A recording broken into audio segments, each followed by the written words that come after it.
If you are like most people out there, you have been probably losing some sleep trying to figure out what exactly is occupational therapy, right? And probably someone told you that occupational therapy helps people of all ages to develop the skills needed to be successful in everyday living and be as independent as possible. Well, even after that, you still have no idea what that means. So let's try to understand together. It doesn't matter who we are or where we come from. We all have occupations, things that we have to do, we like, or we want to do. From daily tasks like showering, like eating, moving around, to more complex ones like performing our jobs, having a hobby, and taking care of our children. These are all our occupations, and they can all become more difficult to execute if certain life events happen, an injury, a disease, a disability. That's where occupational therapy can help.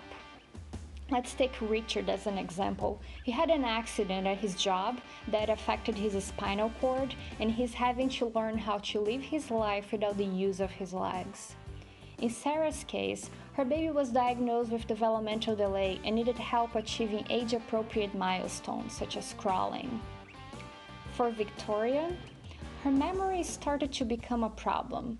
She didn't seem to remember where she had left her keys or if she had eaten already or not. Her family started to worry if it was still safe for her to live by herself. Victoria, Richard, Sarah and her baby, they can all benefit from the services of an occupational therapist.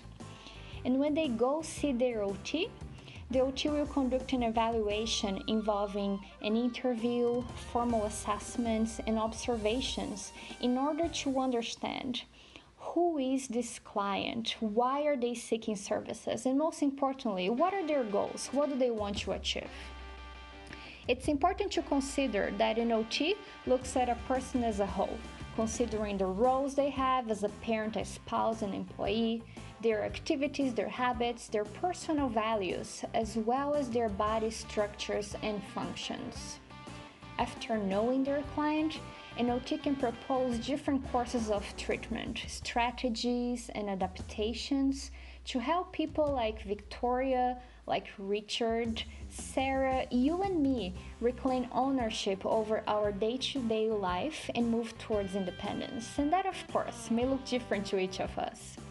And it doesn't matter where you find an OT, might be at a hospital, a school, a rehab clinic, a long-term care facility, a mental health and a community-based setting, or even consulting for a business or a private client. Their goal is always the same: to influence us to live a healthful life in the ways that matter the most to us.